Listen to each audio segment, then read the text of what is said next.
This episode may contain content of a graphic nature, including descriptions of physical and sexual violence against adults, children, and animals. Listener discretion is advised. Hi everyone, I'm Talia. And I'm Tanya. And together we are Crimes and Consequences, a true crime podcast.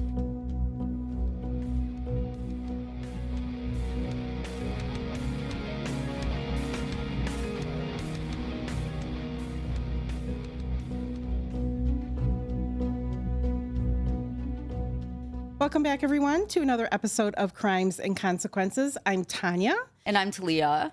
And we're here to get into a really crazy story today.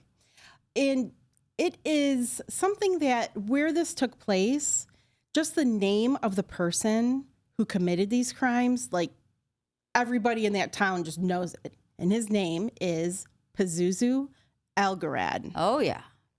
Pazuzu. But he wasn't born that way, right? No, he wasn't born that way. So we're going to get into it. But before we do, I would just like to remind everyone to hit like, subscribe, follow, whatever button you have available and whatever way you're watching. If you're on YouTube, thank you to True Crime Daily. Thank you, True Crime Daily. And if you're on a podcast app, you know what to do. Hit like, subscribe, just do it. So, as I mentioned, this tale unravels just like a shadowy tapestry. Oh. Intertwining crime, mental struggles, and just some things out into like very eerie territory. Okay. So John Alexander Lawson, a man who adopted this unsettling moniker, Pazuzu Algarad. I'm going to talk a little bit. Got some fancy words going on. I know. Here. I'm going to delve into his life a little bit. Okay. So brace yourself it's horrific. You're not going to believe it. It's crazy. I love those times. Those types of stories. So John Alexander Lawson, he was born August 12th, 1978 in San Francisco, California, to his parents, Cynthia and Timothy. In 1983, when John was just 5 years old, the family relocated to Clemmons, North Carolina, which is a suburb near Winston-Salem. They settled into a house in this wonderfully quiet, middle-class neighborhood, and this would be John's home until into adulthood. Okay. When he was about 8, his parents divorced, and this is about 1986. His mother blamed his father for the failed marriage, accusing him of being an alcoholic and a drug addict who often got into trouble with the law. I mean, I kind of understand, right? He's a loser. Yeah. John's father moved to California after the divorce and sort of faded from Little John's life. So we got Big John and Little John. Yeah, Big John and Little John. And once the separation was final, Little John's mom, Cynthia, she fell into a downward spiral of alcoholism herself and reckless behavior. Her nights were spent partying with friends, being promiscuous, while leaving Little John, home alone to fend for himself. During this time, John began to have trouble at school. Well, yeah, he's got a it's just a reflection of what's going on at home. He's doing poorly in school, and he ultimately needed to repeat a year. Okay. And this is elementary school, right? So he got held behind. Yeah, he got held behind. Held back. And in 1987, when he was 9, his mom made the tough decision to have him hospitalized for a mental evaluation due to just his worsening behavior. And he was showing a lot of aggression, and she just became worried. Is something going on with my child? 9? Yeah. Doctors diagnosed him with schizophrenia. Oh, at 9? Yeah. What? And agoraphobia, but okay. As time went on, mental health professionals, they would question those initial diagnoses. So that's pretty. know. If he's not hearing voices and seeing things, 9 is pretty young to say schizophrenic. Right. Like he's schizophrenic, but maybe he was hearing things. But it's the 80s. Who knows, right? Who knows? Despite this unsettling home life, it's important to understand that John's childhood wasn't entirely grim. His mom really, really loved him deeply. And she remained, even though she was out partying and stuff, she was still attentive to him. And even though she was battling her own demons and alcoholism, her love remained steadfast and was a constant presence in John's life. In 1991, when he was about 13, that's when he started sneaking alcohol behind his mom's back. And of course, this led to troubling incidents when he got to school drunk. Oh, wow. I mean, at 13. What's that, 8th grade? I didn't even do that. I've done lots of things. I mean, I can only imagine. I might have done that. I don't think so, though. No, you didn't show up to school drunk at 13? Maybe. Probably not, though. Yeah, I don't know. 15? You're slightly older. I don't know. And around this time, John decided he was going to just cut ties completely with his dad. And his dad, like I said, his dad just kind of wandered in and out of his life anyway. And he just decided, you know what? I'm not going to communicate anymore with him. And so he relied solely on his mom, Cynthia, for any parenting. So Cynthia was, his only parent in his life. John's peers at school also distanced themselves from him due to his kind of strange behavior. And he's drunk and he's been diagnosed with schizophrenia. Well, it gets worse a little bit because they started calling him Turd Boy. What? Yeah, because nobody wants to be called Turd Boy. No, that's a horrible nickname. At 13 years old, it must have been a bunch of bullies. Yeah, but you know why? Oh, gosh. He refused to bathe, so he would come to school and he constantly smelled like human waste, Shit. Yeah, probably a little bit of piss there too. Probably stinky, right? Turd Boy. Turd Boy. Okay, that would make me want to shower. Yeah, right? You would think, but no. I'd never want to be called Turd Girl. Yeah. Turd Girl. Ever. Yeah, me neither. No. I enjoy. I would scrub the hell out of myself. I enjoy showering. I enjoy being clean.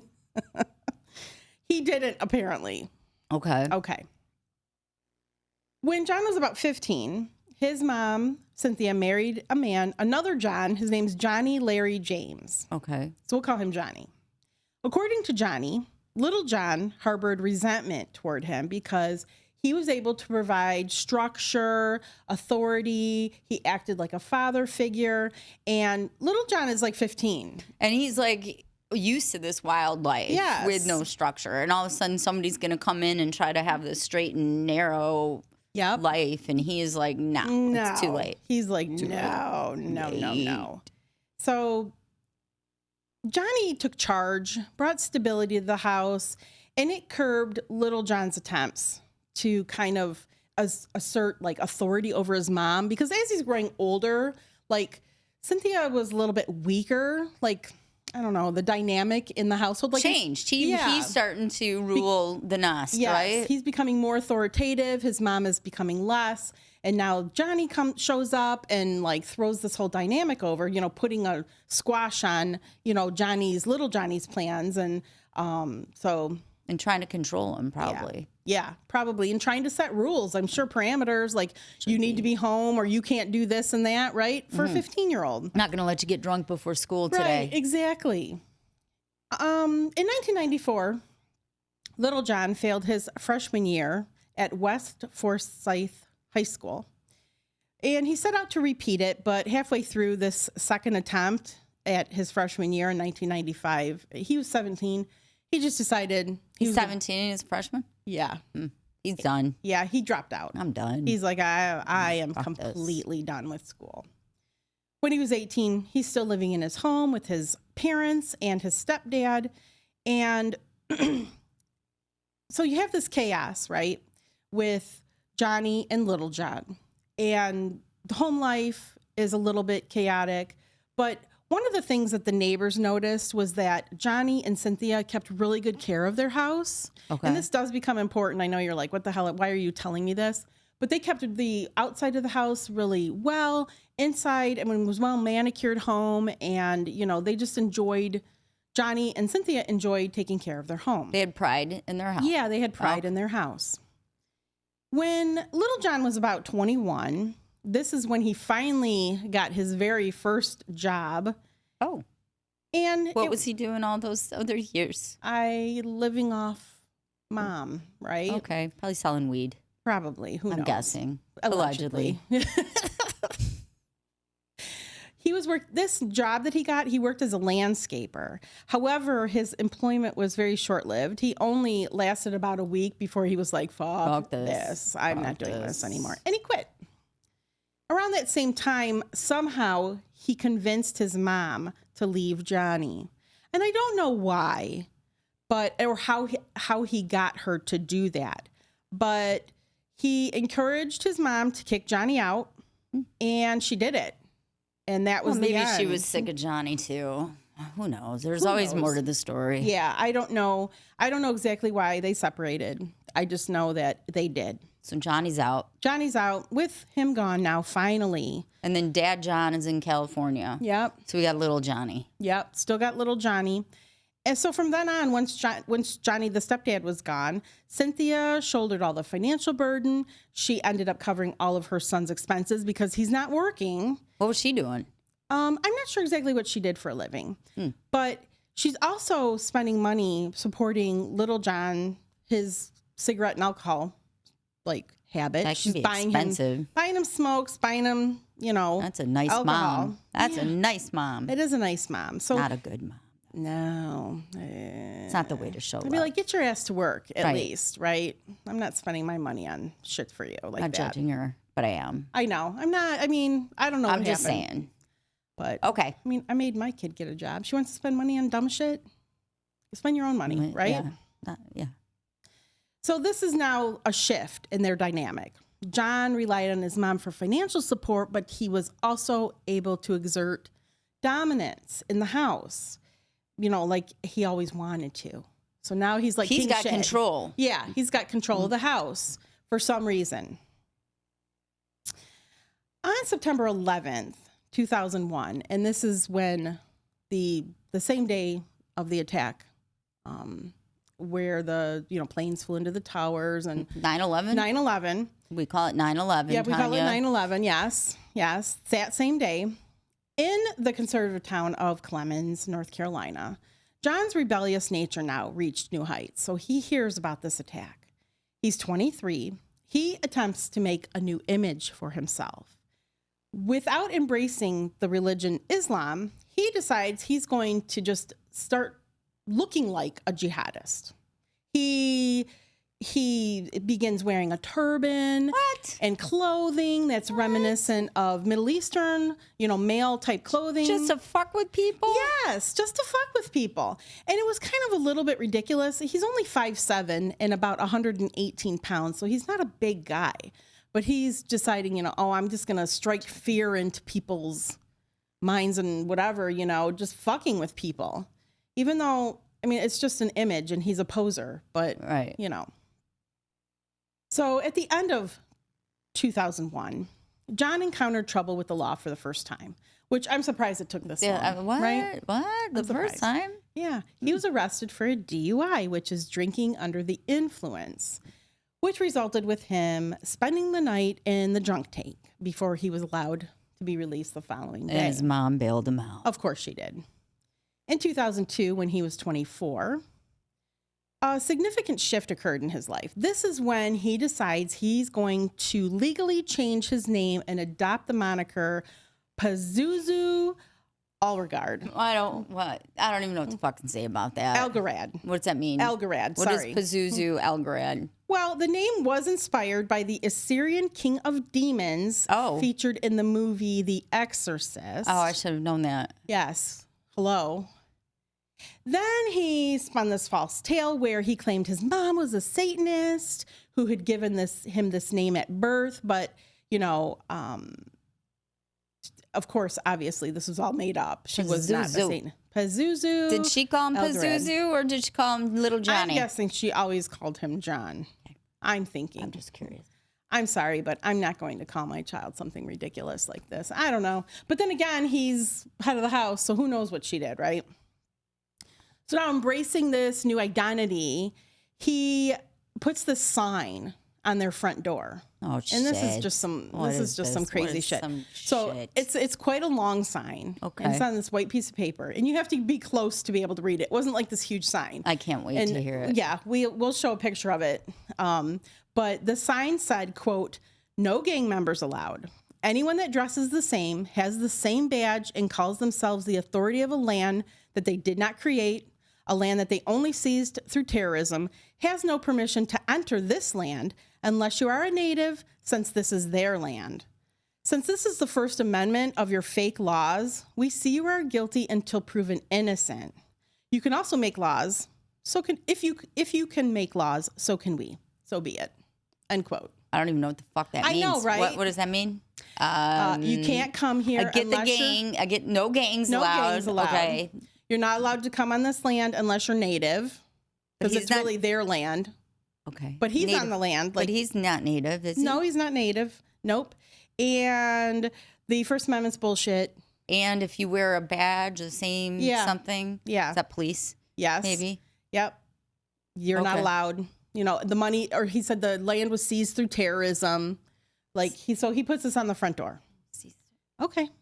Okay. Right. Okay. I can only imagine what people thought. No, I bet not a lot of people came there. The poor mailman, he's like, fuck. This is before Amazon, right? Because then they'd be like, fuck, I don't know what to do with this package. Yes, like. Do I deliver it? Okay. Alongside this post on the front door, there was a sticker that proclaimed, quote, "Evil will triumph." Oh. And his mom, Cynthia, is okay with it? Apparently. Evil will triumph. Yes, evil will triumph. And these warnings were only the beginning of the changes that were going to take place inside this He's not well. Tidy He's not home. well. No, He's not well. No. Following the name change, Pazuzu, and I'm going to call him that from now on, even though it's fucking ridiculous, but I'm going to say it. Okay. He began to get tattoos on his face. Oh, okay. That represented ancient warrior cultures from around the world.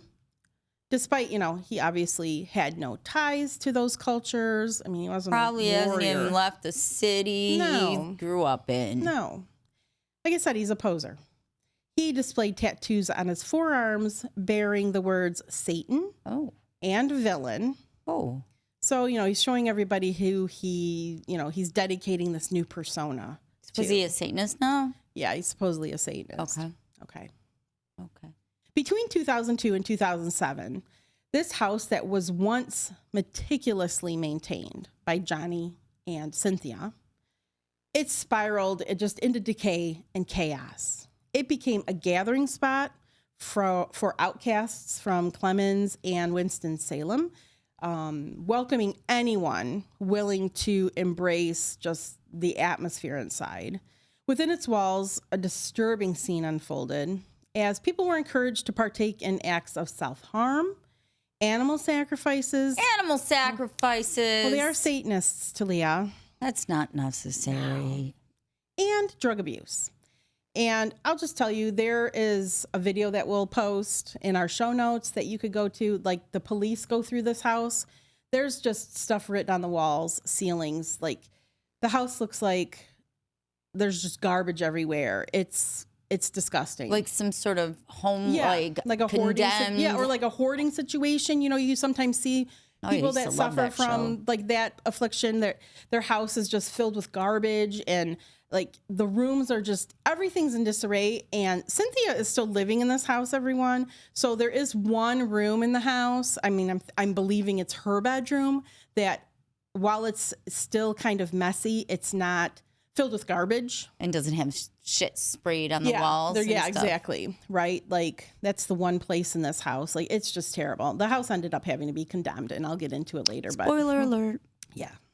Several large dogs roamed freely inside the house, of course, which they were allowed to just shit and piss anywhere they want. I'm guessing. I don't know. No, you're right. You're absolutely right. So it's just, the stench in the house is horrendous, as you can imagine. There's human waste everywhere. What? I guess people couldn't make it to the bathroom. The bathroom's a mess too, by the way. Oh, I'm gonna be sick. I know. It's fucking disgusting. People are just shitting in the house? Yes, just pissing everywhere, I guess. And satanic symbols and pentagrams were spray painted on the walls in addition to like the graffiti I described.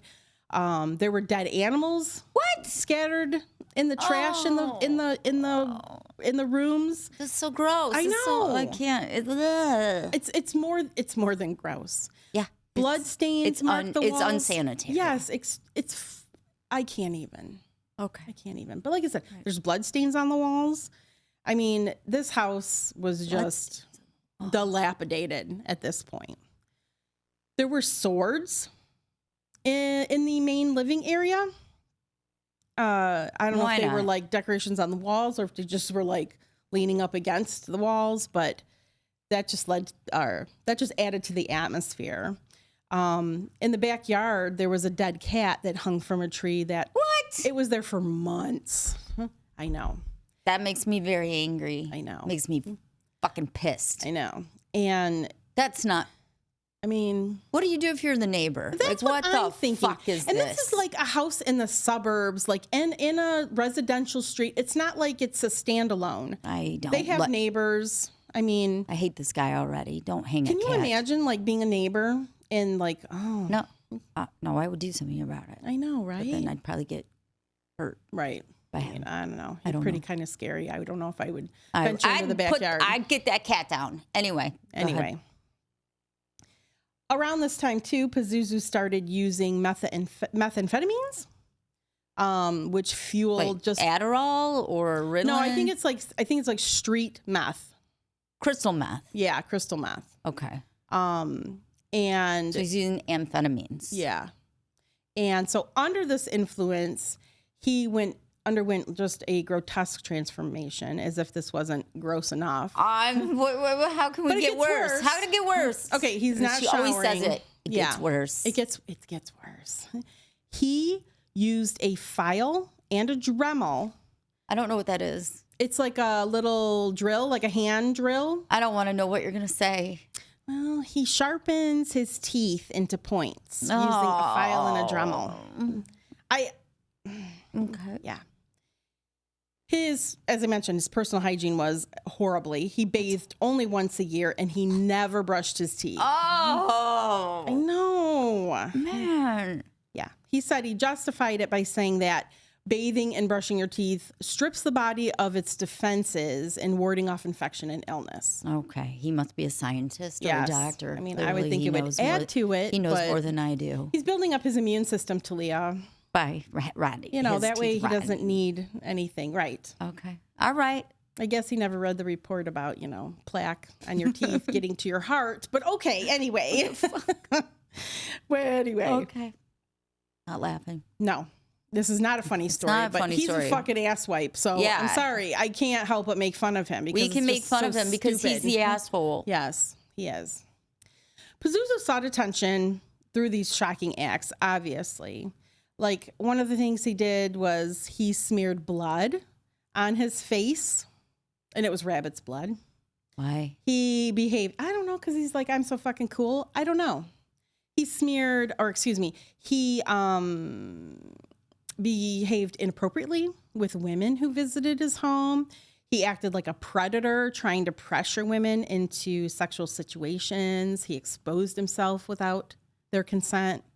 Okay, well, any woman that's walking into this house with human shit and dog shit and piss and satanic symbols, hanging out with a guy who hasn't brushed his teeth in a fucking year. Probably, not that she deserves it, Talia. No, she doesn't deserve it. But, I mean, I would expect him not to be the best host. That's true. That is true. You've got a point there. Right? Yeah, he's... anyway. He also began to claim that he could control the weather. Oh. Okay. Really? Mm-hmm. Okay. I wish I could control the weather. Every day would be sunshine and 72. Despite rumors, Pazuzu didn't have a split tongue. Because I did think, before I started doing this story, I kind of was like, oh, yeah, I kind of know that story. He's got, a split tongue, he cut his tongue. But he didn't. Well, good. That was one thing he didn't do. I couldn't handle that, so. Yeah. He started proclaiming that he was the guardian of hell. Oh. Hoping to strike fear into people. The guardian of hell. Mm-hmm. Self-proclaimed, Satan did not ordain him that. He just decided. I'm the guardian of hell. The guardian of hell. Okay. So Pazuzu was able to maintain relationships with 3 women. 3 women fell for this. Oh, okay. Lordy. That he referred to all of them as his fiancées. Amber Birch, Crystal Matlock, and Dixie Ross. All of these women exhibited the same beliefs on hygiene and Satanism as Pazuzu. Wow. Yeah. And within the house, Pazuzu tried to rule as a twisted patriarchy. You know. Did he have them all at once, or? I don't think so. Are they overlapping? Yeah. Overlapping. Yeah. So he's trying to rule this as like a dictator. I think he's trying to turn it into a cult. Okay. Okay. And, you know, they had frequent visitors to the home. Like people that, you know, he had friends, but there was also people like in the community that would stop by, that would hear about like, because there's always a party or drugs at this house, you know. I'm guessing. And one such visitor was a man named Josh Welzer. Josh was originally from West Virginia. He met his girlfriend, Stacy Carter, in 1999, and the two eventually had a son, Jared, who was born in 2005. Financial troubles plagued this couple. And after a year together, and that led to difficulties with mortgage payments on their farm, and the farm eventually fell into foreclosure. Had a farm? Yeah. And the farm went into foreclosure. To alleviate their financial stress, Josh gets the idea that he's going to sell drugs. Stacy opposed this idea, especially they have this baby, right? How about they have just this get a little job? boy. She was adamant in keeping their lives drug-free, even when it came to substances that Josh thought was acceptable, like weed and mushrooms. She's like, there's going to be no drugs in this house. But despite Stacy's objections, Josh began dealing drugs to make money, which ultimately led to Stacy leaving him with their young son. So there's one day. Yeah, they get caught. She's going to, like, child protective services, they're going to take that kid away. Right? Not worth the risk. Yeah, exactly.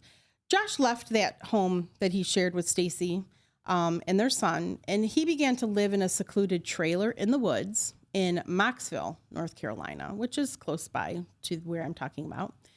Here he lived alone and turned to selling weed and mushrooms to make ends meet. He also started a business in which he performed hoof trimmings for horses and cows on neighboring farms. Living. Okay. I mean, that's a living, right? Yeah. On May 27th, 2008, Josh's world changed when the police raided his home.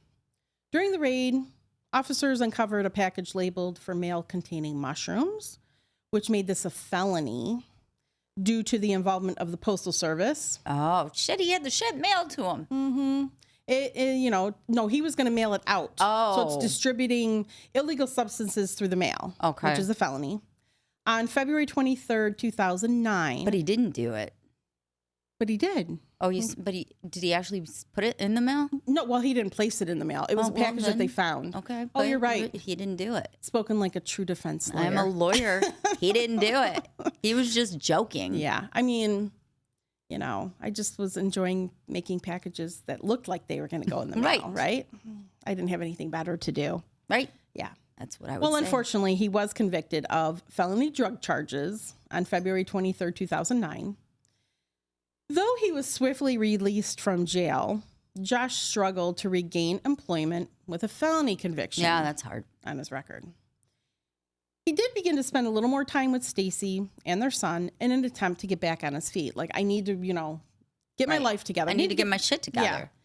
However, the drug scene just proved too tempting to resist, and it pulled him back into his former lifestyle. By mid-2009, Josh's life had just now spiraled out of control, leaving him homeless. It was during this time that his path crossed with Pazuzu. That's not good. Pazuzu allowed the now homeless Josh to stay at his home, so Josh now has somewhere to go. I'd rather be homeless than stay at Pazuzu's house. I guess. Little did he know that this chance meeting would just set off a series of events that would ultimately lead to a great tragedy. In mid-July 2009, about a month after Josh moved into Pazuzu's home, a really unsettling thing happened. Pazuzu and his friends trapped Josh in the basement, subjecting him to days of starvation and torture. Pazuzu bragged to visitors of the house about how he had somebody locked in the up. basement. Yeah, I got somebody in the basement. I got somebody locked up in the basement. Torturing them. And he warned everyone, you're not allowed to let him go. So don't let him escape. Unless you want to be in the basement too. Mm-hmm. What did they do to him? I'm not sure exactly how they tortured him, but they definitely starved him. And after days of suffering, That sucks. Josh met a gruesome end when Pazuzu shot him in the head with a .22 caliber rifle. The sound of the gunshot spread throughout the house and caught the attention of Cynthia. His mom is home, y'all. She shouldn't know about the guy in the basement. I know, right? I think she probably just stayed in her room. I think she just stayed in her room. That's where I would be staying. It was my clean room. So she's getting ready for work and she hears this gunshot. So she goes to the basement where she finds Pazuzu holding the rifle and she sees Josh's lifeless body on the floor. And even though she's not a stupid woman, she can put two and two together. She knew what had just happened. Right. She went back upstairs and continued to get ready for work, and she left the house shortly thereafter. She didn't want any part of it. No, she didn't. Heaven forbid she called 911. No, exactly right. I don't know. I don't know what's going on there. Yeah. Who knows? Pazuzu's brutality didn't stop with that initial gunshot. After his mom left, he fired 2 more shots into Josh's head and multiple times into his torso. Just for shits and giggles. Yeah, I think probably just to see what would happen. Like, that's my guess. That's horrible. Yeah. Rumors speculated that Pazuzu attempted to dismember Josh, but that was believed to be a tale concocted by Pazuzu himself. Just to make himself seem cooler. Yeah, I guess cooler. It's horrible. I know. On July 26th, 2009, while Josh was being held and tortured, his 1989 Buick LeSabre was found illegally parked and abandoned at the John Arch Apartments in Winston-Salem. So he wasn't dead yet? No. The keys were left in the ignition and the driver's window was rolled down. Although the circumstances in which the car was found seemed suspicious, the police didn't take any action and assumed that Josh had just left town to avoid probation, like meeting with his probation officer. No investigation was launched into the abandoned vehicle or Josh's whereabouts as a missing person. And he is missing at this point. Like somebody in his family has reported him missing. Bet there's a warrant, right? Right? Yeah. Probably. Well, he's got a probation officer. He's got to have parole if he's a felon. Yeah. Parole officer. Yeah, and probably a parole. You're right. It's probably a parole officer. And so I don't know who reported him missing, but someone did. Okay. So now fast forward down where Josh is laying on the basement floor. His body remained in Pazuzu's basement for several days while Pazuzu contemplated what his next move was going to be. To hide the odor of the corpse, Pazuzu poured cat litter and chlorine over Josh's body. Man. Eventually, with the assistance of accomplices Amber Birch and Crystal Matlock, those are 2 of his girlfriends, his fiancées, Pazuzu buried Josh's remains in the backyard. The backyard! I mean, the neighbors don't see this, but whatever. Maybe it happened in the middle of the night, probably. I don't know. Disturbingly, Crystal boasted about her involvement in Josh's starvation and burial to anyone who would listen. That makes me so angry. No. I'm so angry right now. Oh, yeah. She took pleasure in, telling this story, which, is scarring other people. Like, what? And I bet she smiled as she recounted the grisly details of the murder. I mean, did a lot of fucked up shit. I'm sure they did. But we don't need to talk about it. Not yet. No, not at all. Both Amber and Pazuzu also told the story of Josh's murder with others at the house, bragging to make sure that everyone knew what happened to Josh. Why? I don't, like you said, to seem cooler? I don't know. If someone, I don't know, we tell these stories sometimes, Talia, and sometimes it's like a group mentality because we've told stories about people being murdered by a group of people. Yeah. And I'm always like, what would I do in that situation? You think you would like run to the police, right? Called groupthink. You Yeah. just go along with it and you do something you wouldn't normally do. Yeah. Because everybody else is. Right. So then I'm thinking, is that what's happening to people that are hearing the story in the house? Are they just like listening and deciding either is it bullshit? Is it real? Or are they just high on crystal meth and don't give a fuck? That could be it. That could be it too. I don't know. But on August 3rd, this is just like a short few days from when this all happened, a neighbor went to the sheriff's office and reported that she had heard that Pazuzu killed a man and buried him in the backyard. Acting on this tip, the police visited Pazuzu's house the next day, August 4th. Only one unit was dispatched, and the officer just simply knocked on the door and asked Pazuzu if he had killed someone and buried them in the backyard. He probably didn't want to go in that house. He's probably like, fuck this, man. Pazuzu's like, no. That's stupid. Yeah, I would never do that. I mean, can you, okay. I'm the guardian of hell. I'm too busy. And you're going to see a picture of this guy. Now, this guy opens the door and you're the police officer. I would be like, and you see inside the house, and I don't know. I think we're good here. Yeah. And so without further investigation, the officer left. That's shitty. Nearly 2 months later, on September 24th, 2009, the police received another tip from an anonymous caller, once again alleging that Pazuzu had killed a man and buried him in the backyard. However, authorities this time didn't send anyone to follow up on that we've already heard that story. Mm-hmm. Yeah. And we've checked that out. You're going to be mad. Oh, I already am mad. You're going to be mad at the police, though. Okay. I don't like to be mad at the police. I know. Me either. But you're going to be mad at the police when this story's over. So they don't send anyone out to investigate this tip because, like, we asked him. He said he didn't do it. He did. End of story. Right? Right. Why would he lie? Why would he lie? On October 3rd, 2009, Pazuzu and Amber came across a man named Tommy Welch, who had left his brother's home in the Colonial Arms apartment complex and began walking a 10-mile trip back to his own home. That's a long walk. It is a long walk. Surveillance footage from a Circle K station captured Tommy walking through a supermarket parking lot around 7:28 p.m. that day, making this the last time he was seen alive on camera. Pazuzu and Amber stopped when they saw him, and they invited him to a party at their house, which was just a ruse. They just wanted to get him in the car.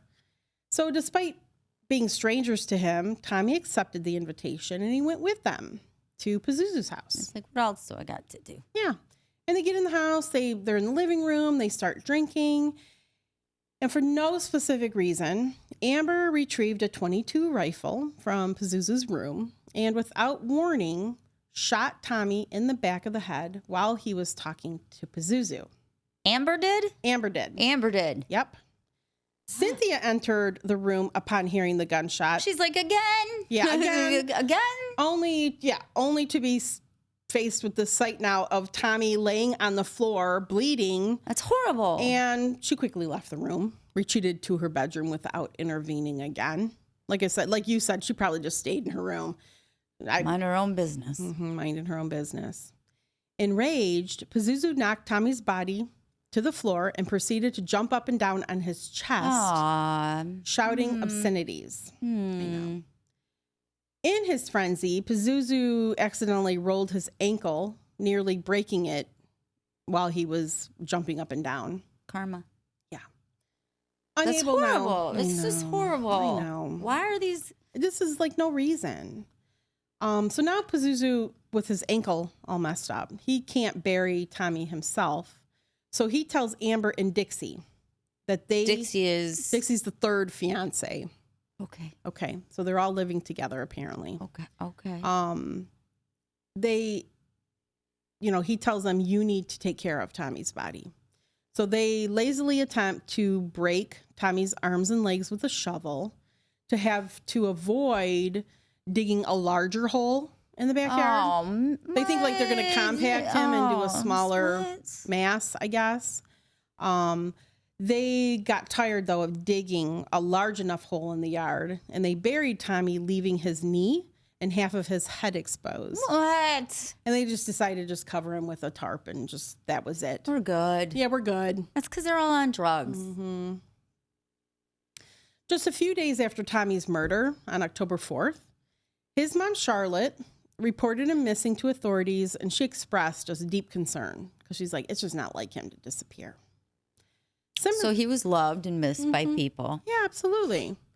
And similarly, in February of 2010, Josh's ex-wife, Stacy, went to police to report him missing. She claimed, she was really hesitant to report him missing, thinking that maybe he was hiding from the police. Like, we mentioned that he... But it's been a long time now. Yeah. So she eventually came forward after she heard rumors that Pazuzu had murdered him and buried him in the backyard. I don't know how this is getting out. Well, he didn't shut his mouth up about it.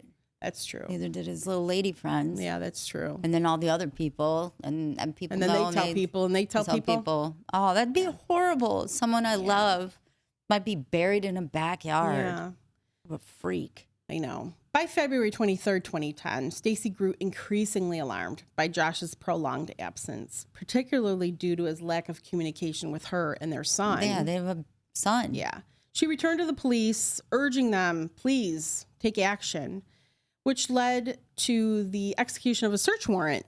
Oh, Lord. On Pazuzu's house. Oh, boy. I don't even want to know the shit they found, literally, the shit they found.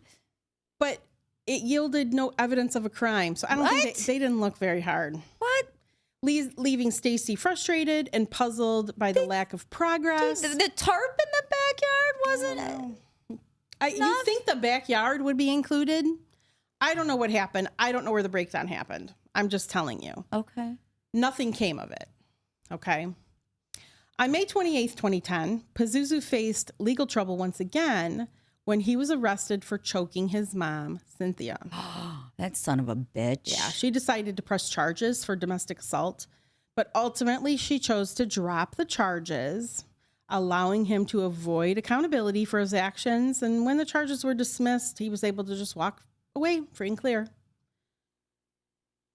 About a week later, on June 6th, Pazuzu and his friend, 20-year-old Nicholas Pascal Rizzi, encountered 30-year-old Joseph Chandler, who was a legally blind man outside of a gas station. He was approached by Pazuzu and Rizzi, who were actively searching for a victim. Seizing the opportunity, they offered Chandler a ride. Despite being strangers to him, he accepted it. The three traveled to a secluded boat ramp at a park near the Yadkin River. Once there, Pazuzu stayed on the riverbank while Chandler and Rizzi stood on the ramp. While Chandler attempted to light a cigarette, Rizzi suddenly shot him in the back of the head with a pistol. And the motive remains unclear. They're just killing people. Shits and giggles. Yeah, shits and giggles. After murdering Chandler, Pazuzu and Rizzi left the body on the boat ramp. The following morning on June 7th, city maintenance workers made the grim discovery. They didn't even try to hide it. Couldn't they have just thrown him in the water at least? Something. I mean, that's a good idea. I'm just saying. I know. No, they didn't. That just goes to show you. They don't give a fuck. No, they don't. Not at all. Despite Rizzi's involvement in the death of Joseph Chandler, he was allowed to remain in Pazuzu's home. I mean, why not? Everybody's fucking killing everybody in this house. Who cares? Join the club. When authorities came to the house searching for Rizzi, Pazuzu lied to them, helping him stay out of trouble. And the two were eventually arrested for this crime. This is what begins the downfall, finally. Okay. On October 10th, 2010, Pazuzu faced charges of accessory after the fact of involuntary manslaughter. How did they find out? I'm not sure. Okay. Shockingly, he received a sentence of only 5 years probation. What? Yep. He never went to jail for it. Well, he didn't kill him. Well, he no. was just there. Yes. So the court accepted the fictitious explanation that Chandler's death was an accident from a nighttime target shooting session. Because you're going to take a legally blind man out to go target shooting? And a boat ramp? Oh. Yeah. Pazuzu underwent a forensic psychiatric evaluation. Oh, I can't wait to hear what this says. At a hospital in Raleigh. He acted timid and stated that he was afraid to be sent to prison. So scared. Yeah. Additionally, the psychiatrist noted that Pazuzu emitted a foul odor indicative of Wasn't he turd boy or whatever? Yeah, he's still turd boy into adulthood. Meanwhile, Nicholas received a comparatively short prison sentence of Rizzo? 13. Oh, yeah. Yeah, Rizzy. Sorry. Rizzy. Yeah, Rizzy received a comparatively short prison sentence of 13 months with credit for time already served. Now, the legal trouble doesn't end because on August 23rd, 2011, Pazuzu faced legal trouble, being charged with misdemeanor of assault on a woman. Consequently, an additional 12 months of probation. Who was the woman? I don't know, girl. I would tell you if I knew. Okay, yeah. well, I'm just curious. Quit asking me questions. Whoa.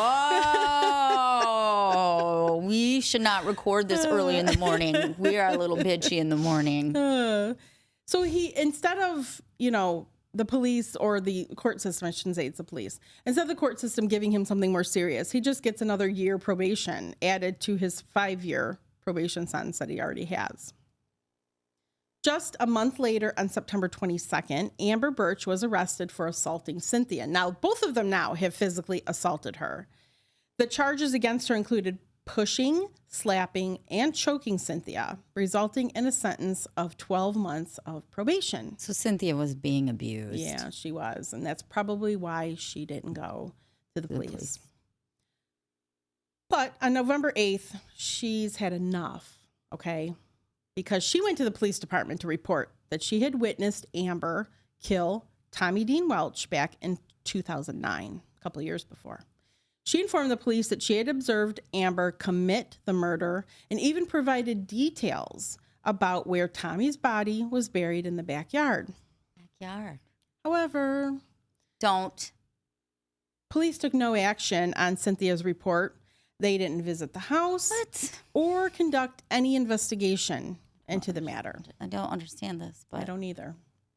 In 2012, an old friend of Pazuzu's, his name's Matt Flowers, he returned home to Winston-Salem after completing his service in the Army.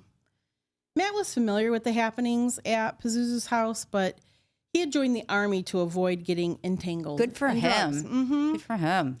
And during a visit home on leave, he learned about the murder and the burial going on at the house and in the backyard.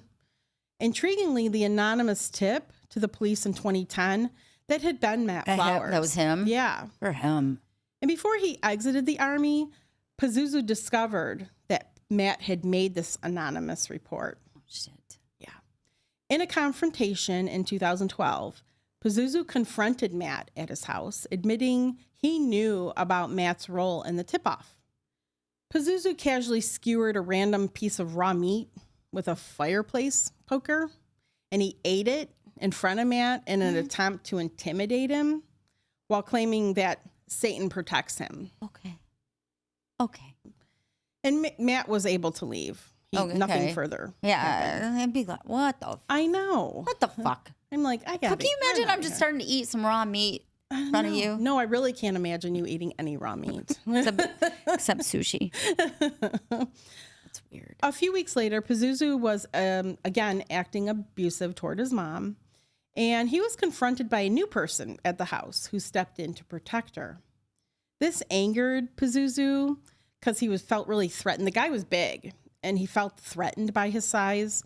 So a desperate attempt to maintain control, Pazuzu asked Matt to kill the new guy. I'd be like, what part of me tattling on you did you not get? I know. I'm not going to be killing nobody. No, come on. And this led to a fight in the kitchen where Matt eventually knocked Pazuzu unconscious. Thank God. Whooped his ass. Later that night, Matt went to the police station to speak with a detective about rumors surrounding the men that were missing. And police are like, yeah, we've heard that. We've investigated. Please tell me they go out. Can you just give me some relief? No. No. No, they still don't. No. Okay. They still don't. On August 22nd, 2014, another friend, Daniel Pitcher, went to police with information he got from Pazuzu. Daniel said Pazuzu confessed to him that he killed somebody and buried him in the backyard. Pazuzu even showed Daniel where the body was buried, and Daniel drew a map for the police showing the spot. They better go out there, Tanya. No. Okay, you just got to end this then. No, they still didn't do anything. So, Please. About a month later, this is really bearing on Matt's mind. He went back to the police, and Matt's the one that was in the Army. Right. This time, he implicated Amber and Dixie in the commission of the murders. He gave the police lots of details about where the bodies were buried, and he warned that if they didn't do something, he was going to take matters into his own hands. Oh. He's just, I'm sure his conscience was bothering him. Matt's presence finally paid off. Finally. Please. Finally. On October 5th, 2014, the police begin searching the property. And this is years later. I think this is about 5 years later. During the search on October 5th, 2014, police made a chilling discovery. I mean, we know it's back there, right? There is a skeleton. They find a skeleton. And shortly after, investigators found another body at the exact location marked on the map provided by Daniel months earlier. This led to the arrest of Pazuzu, aged 35. What? And Amber, who was 24, in connection with the murders. The bodies were taken to Wake Forest Medical Center for further examination, revealing that both individuals had died from gunshot wounds. On October 13th, they were identified as Welzer and Welch, who had disappeared in 2009, as I mentioned, 5 years earlier.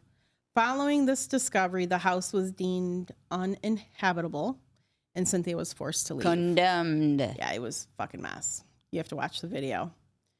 On October 7th, 2015, the bank took over the house due to foreclosure and decided to tear it down. Neighbors came together to witness the demolition of the house of horrors that plagued their once happy neighborhood. On October 28th, 2015, around 4 a.m., Pazuzu was found dead. Dead? In his prison I didn't cell. expect that. No. From a serious self-inflicted wound in the crease of his left arm. He was set to appear in court the following day, so he decided he wasn't going to do that. An inmate in the same prison said that Pazuzu was notably stressed and often cried because he was afraid of death by lethal injection. Oh, fucking so poser sad. coward, yeah. Such a big badass, too. Right. On March 9th, 2017, Amber pleaded guilty to second-degree murder, armed robbery, and accessory after the fact to murder. She got a minimum sentence of 39 years and 8 months. Similarly, on June 5th, 2017, Crystal Matlock pleaded guilty to conspiracy to accessory after the fact of first-degree murder and got a minimum sentence of 3 years and 2 months. In 2018, Pazuzu's mom, Cynthia, stated, quote, "John had mental problems, but wasn't a bad guy," end quote. So she did call him John. I told you she didn't call him Pazuzu. I was just like, No. But he wasn't a bad guy, Talia. No. He had some problems. No, he sounds ill. Yeah, he does. Does sound but ill. nobody got him help either. She could have got him help. She could have tried. She could have tried. She could have not lived with dead bodies in her backyard. I know. I'm not judging her, but she could have done some better. I know. I'm trying not to She could have judge made her. some better choices. But she, you know. That's pretty she's shitty. probably scared. Yeah, that's true. I don't. That's true. But I'm not living in the back. I'm not going to have dead bodies in my backyard. Just move out. I mean, she worked too, so I'm sure she could have gone somewhere. I don't know. Didn't you have family and stuff? I don't know. We're not going to delve into this. Yeah, I'm spiraling. Even though she was a witness to the crimes, she was never charged in relation to the murders. So his story is just a reminder of what drugs can do to people, untreated mental illness can do to people. And while he met his end by his own hand, the scars he leaves behind are just countless. I know. I feel bad for, especially that he had that one guy. What was his? Josh had a Josh, son. yeah. And I'm sure they all had family. Yeah. I mean, Faces. yeah. Yeah. So that is the horrible, horrific story. Just for fun. I know. Just for fun. No good reason. No good reason to do these murders. Not that there's ever a good reason, but I'm saying, I mean, sometimes you can kind of see it, right? Like, but this is just pleasure. Yeah. It's just pleasure. And these are the most disturbing crimes of all, I feel like. It's like when serial killers kill people. It's just for the pleasure of it. Like, I don't know. So it's not like the heat of passion. No. Or, you know, I'm going to kill you for your life insurance or something, right? Like, there's no reason. So these have to be the most troubling ones for police, too, because you do want to find a reason. But anyway. Well, thank you, everyone, for watching and listening to today's episode. If you would like to hear more episodes, Talia and I have a Patreon channel. Patreon. We also have an Apple.